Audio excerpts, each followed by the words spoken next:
everyone, and welcome to another episode of Workflow Workshop. My name is Lenny Khaitov. And I'm Jordan Woods.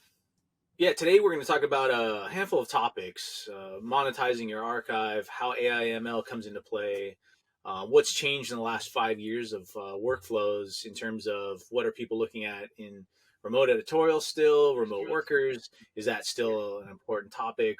Where you can get your, where you're going to put your storage? Is it a hybrid cloud model? And how we're seeing the future of where this all plays for, AI and ML is just taking over everything, and how that actually informs a better workflow for you, for your industry. So, Jordan, let's kind of roll back to last 5 years and talk about what typical workflow used to be and how it has evolved in now 2024. For sure, yeah. It was interesting, right? Obviously, with I was looking at it in 2018, 2019. A lot of remote editorial. I think quite a few were looking at places like Bebop and those guys that were the front runners of that idea of remote editorial, running everything in AWS. I think a lot of it was prohibitively expensive, especially back then. I think it still is a little bit to this day. There are more competitors in that landscape, but interestingly enough, in the last year, I've noticed most of those competitors aren't even really focused on that. They're actually they're leveraging their business more off of the unified storage aspect of it, which is I found kind of fascinating. So there's another company called Suite, which is a competitor to Bebop, and they also leverage all AWS as well. But they developed another storage product that actually competes with LucidLink, and they're basically touting that as their forerunner for the for their future economics, right, for whatever their business model. And I found that fascinating because I thought that company was all about the remote editorial and the remote workers, but they put that on the back burner because they don't care as much about that anymore. That problem was solved in 2020, 2021, 2022. And now in 2024, they're like, yeah, that's not a problem. The problem is the collaborative nature of where all that data resides, and how people are working in the hybrid model. Because in the last year or so, every company I've talked to has basically moved away from words like all cloud infrastructure, right? They've gone into some other version of it, not necessarily hosting their data themselves per se, maybe leveraging a managed service provider for some sort of on-prem-ish. It's hard to call it on-prem because it's living in places like Equinix, right, or CoreSite. And then obviously a little bit of cloud too. But when you're taking advantage of places like Equinix or one of those type of colos, you have a 100 gigabit backbone or whatever straight into the cloud, so you're able to still take advantage of the marketplace. It's interesting. It's changing fast, right? And AI ML in that sense, you want to take advantage of some cloud stuff, but how expensive is that to do all your AI ML in the cloud? I mean, there's reasons why Facebook spent $10 billion or something close to that for all on-prem infrastructure for their AI. I don't know. Yeah, I'm getting a little off topic, but yeah, it's interesting. Yeah. Let me know what have you seen in that space too. No, it's definitely. I've noticed the same exact thing as you just said. Basically, pre-COVID and during COVID time, everyone's just cloud, cloud, cloud until they started to realize how much of that bill they received at the end of each month. And so scaling it back to more hybrid cloud or managed services seems to be where a lot of the media content providers are moving in, right? Yeah. So yeah, it's and it makes a lot of sense. It makes a lot of sense for financially, and of course, time time to market too, right? Rather than moving content to the cloud, get it processed, pay all that money to get it processed, then bring it back again because you need to do something else with it on prem. So having the ability to kind of have a lot more flexibility in a hybrid workflow, that seems to be the direction a lot of places are moving to. That makes sense. Yeah. What are you seeing in terms of how places are adding more AI to their workflows? I mean, I know everybody's talking about it, especially in upcoming shows like HPA, NAB. I can't imagine there's a booth that won't have that as Yeah, as a top. absolutely. Absolutely. No, 100%. Again, we've been at the NAB show last year. We've been at NAB shows for God knows how many years now.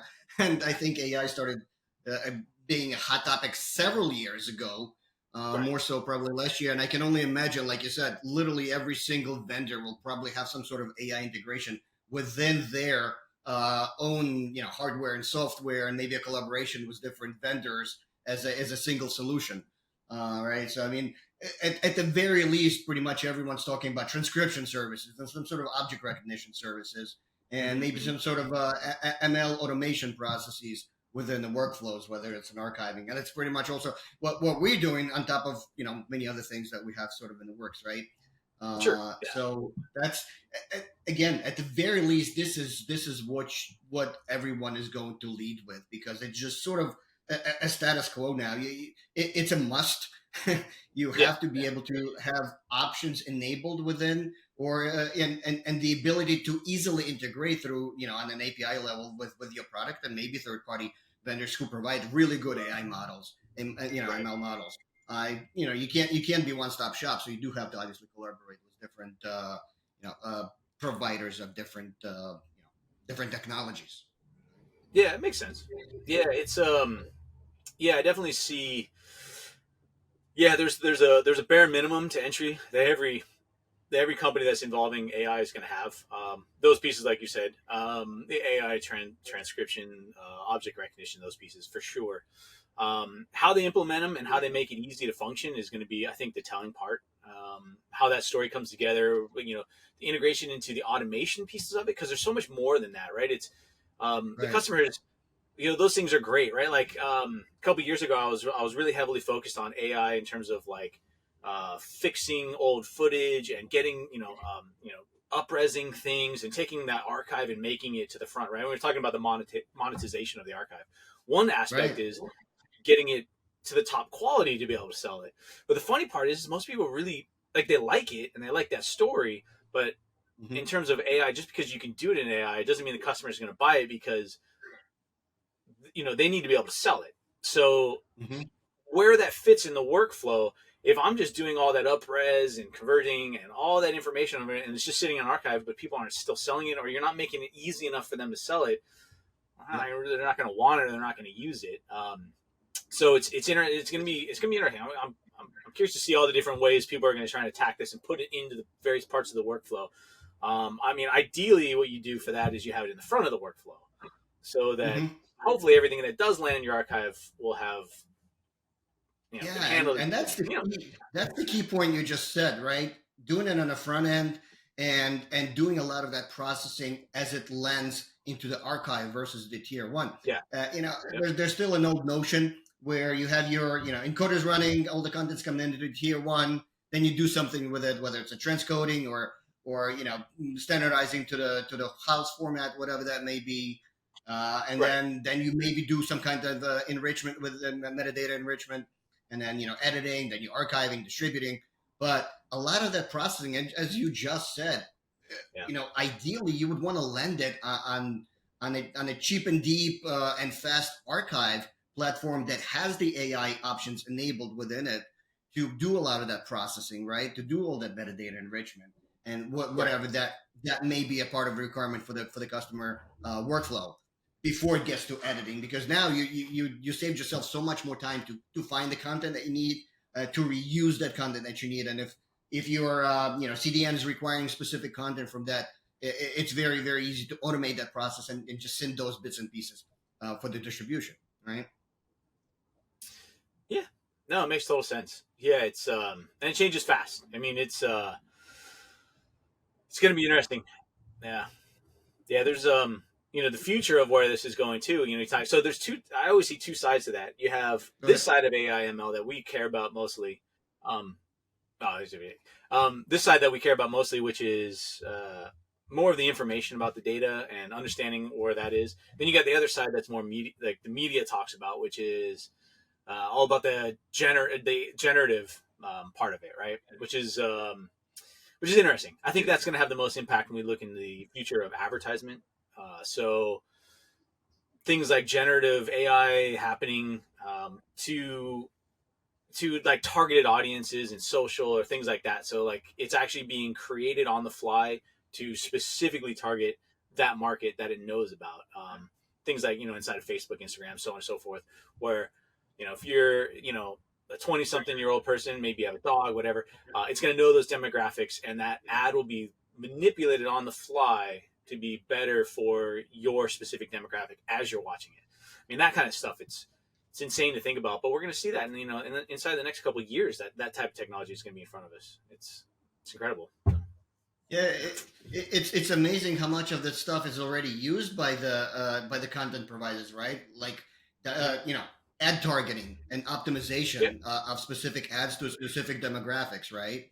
You know, what are you clicking on, and what the age groups, and sure. based on your browsing history, they'll provide the proper content, and of course ad placement, right? Yeah, And yeah, and kind of same thing goes for the ad insertion too for the providers of ads. yeah. Hmm. Um, Sure. so it's pretty amazing what where we're heading with this and what is already used, and I can only imagine what it's going to be in a year. Yeah, it's pretty incredible. Yeah, I suppose that'll help for people selling their archives too.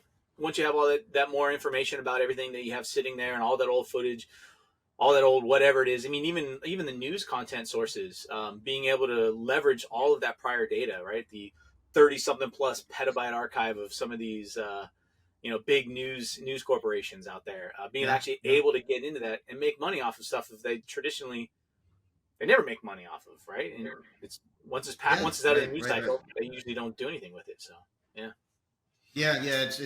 Definitely very prevalent for the news. A lot of the places don't store tons of content because it's rarely reused, but right, again, with having this ability to go back to the old super deep archived content that you already know yeah, what's on it and has been processed, and you're looking for that very specific clip of certain person at certain year yeah, that you just want to use in your right, 10-year anniversary of something, right. right? It's Well, going to be a big thing. yeah, and the way to actually access it, that's it. We're going to see that this year for sure, 100% within NAB, IBC, somewhere in that time frame of these shows. Um, Conversation with your system about that. So it's not searching for some keyword that Google has decided had 10x more Right. hits, right? It's going to be um, I need to find this guy that did this thing, whatever, and whatever, and your system's gonna be like, yeah, we found all these different sources. This is everything in there. It's like Yeah. an actual intelligent search of your archives because it fully understands what that archive actually is. So yeah, that's Yeah, around the it's corner for sure. a lot of super exciting and very interesting things with AI. You know, when we get to the point where it will be choosing the specific clips based on Mhm. what your timeline looks like now, or in fact maybe starting to put the timeline for you Yeah, based on what the topic of that story is, it's going to be pretty right. amazing.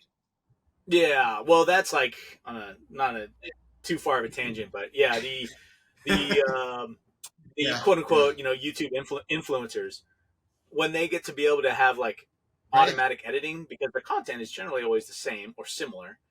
It makes sense. Why isn't a Yeah, machine doing your editing for you? Man, yeah, crazy. exactly, exactly. And then you have an automated content talking to an automated content.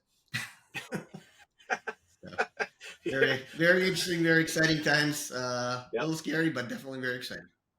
yeah, yeah, Awesome. All right. Well, I think we are probably going to end this episode on this exciting note. A couple of quick announcements. Obviously, we have an HPA Tech Retreat coming up. That's February 18th to 12th at a Western Rancher Mirage Golf Resort spot in Mirage, California. So definitely stop by and see us. I won't be there, but I know Jordan will be there. And of course, we do have NAB Vegas coming up very quickly. So we're going to have another episode on what we're expecting to see at NAB, what we will be showing NAB. So definitely stay tuned for that. If you'd like to get alerted on when our workflow workshops videos come out, please don't forget to subscribe. Of course, like the video if you like the content. And we will see you guys in the next episode. Take care.